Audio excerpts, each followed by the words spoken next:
right, a couple of reminders before we get going. Once again, when you ask your question, please say your name and affiliation, and if possible, please direct your question to one of our student athletes. And a reminder that no video is allowed in the interview room. If you wish to access video of the press conference, you can plug into one of the units in the electronic media area, or you can download later from the NCAA Media Hub. All right, this is the practice day press conference for Gonzaga. And joining us on the dais are student athletes Julian Strawther and Rasir Bolton. Gentlemen, thank you for being here. Congratulations on the return to the tournament. And at this time, we will open it up to questions.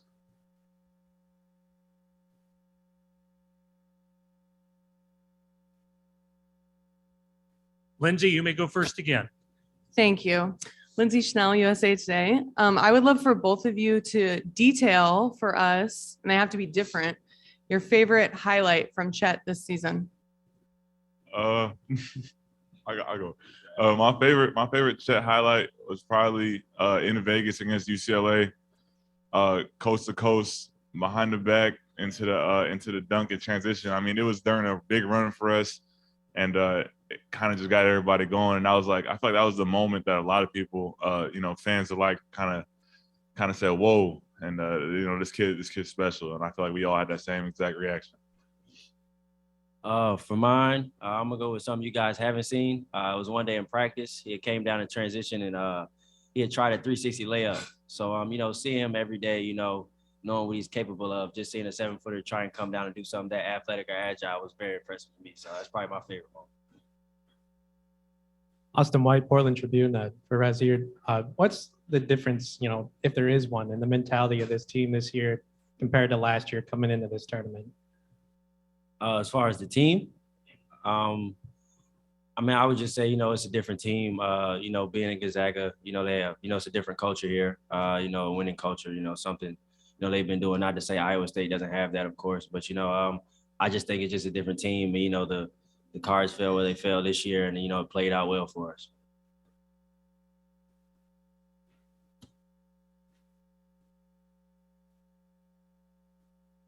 Going back first. Keith Oso, KXOY, for both of you. You've only played 2 games in the last, 3 weeks. How excited are you just to get here and get going for something you probably waited for 365 days?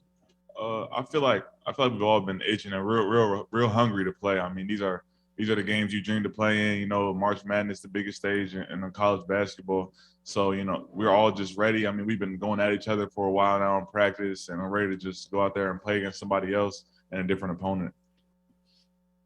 For me, this is my first time in the tournament. So, I'm definitely excited to get out there and play for sure.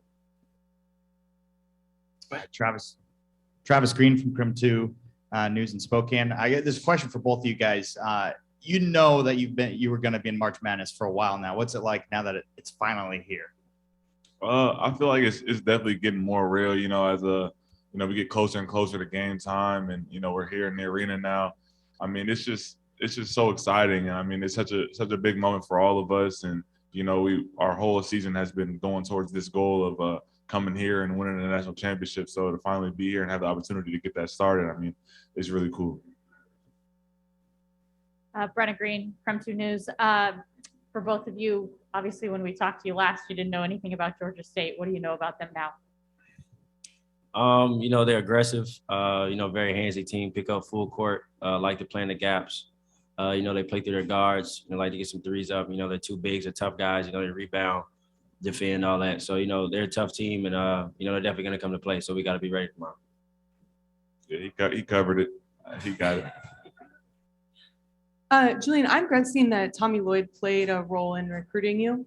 Yeah. So I wondered this year with him in Arizona, do you follow their success? Do you pay attention to what he's done? He's obviously having a great season. And is it weird still that he's not in Spokane? I mean, it's definitely weird, but I'm always wishing him the best, and I'm really happy for him and all the success that he's having over there in Arizona. So, I mean, it's really cool to see him, smiling, having a good time. And, the other guys, TJ Benson, Ken Nakagawa, that were also on staff. I mean, those are my guys too. So I'm really just happy for them all, and I always wish them all the best. Other questions out there? Any questions from the Zoom room? If you do have a question, raise your hand.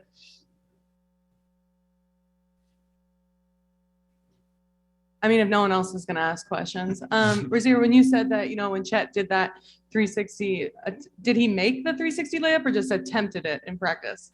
I'm gonna say he made it. Okay. Boy, For you maybe. guys, like when he first showed up, when he first started playing open gyms, like, did you know much about him or were you also blown away by what he could do?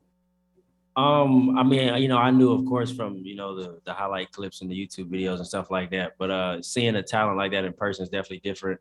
Just to see how little things he does, how easily he blocks shots and starts to break, or how he outlet passes or rebounds, or really little things, catch and shoot three. So seeing it in person was definitely a different experience.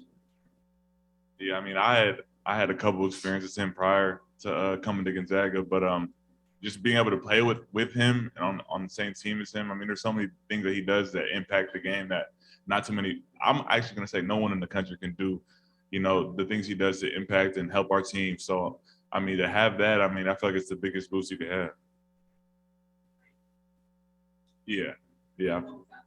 I mean, very disruptive. I mean, you can't really go in the paint and put up shots that you normally put up. I mean, it's pretty annoying to have somebody just come over and beat your shot off the glass when you thought you had an open layup. So I mean, Facts. it's real disruptive. Any other questions for our student athletes? Rasir, obviously you came here for this specific reason. I guess are you walking around today saying this is it? I mean, you only got 6 games left, hopefully. What's this journey been like for you at Gonzaga and now the reward of playing here? It's been fun. It's definitely the reason why I came here, to make a tournament run and try and win a national championship. So, I'm excited to be here. I don't think, I have a this is it feeling. It's kind of more of like, it's time now to, play, live out my dream. So, I'm ready for it. Rasir, Tyson Algier with I-5 Corridor. What's it like playing for the #1 team in Pacific Daylight Time? I mean, you're used to playing your whole career on the East Coast. Like, are people staying up to watch you? Like how's that been for people to adjust to watching you so late? It's definitely been an adjustment for my family for sure. But yeah, they've been staying up later to catch some games, or they'll text me earlier in the day and tell me, they might not catch the one tonight, but they'll check their stats in the morning and text me. So, it's definitely been an adjustment, but I appreciate all the love and support from me for sure. Maybe like a couple games, like, being a kid, like staying up late and flipping through channels and, the game might be on. So I'll stay up and watch it then. But, I knew about them, of course, because of the winning, but I never really stayed up late and, tuned in to Gonzaga. Any other questions? All right, Julian Strawther, Rasir Bolton, thank you very much. Best of luck tomorrow.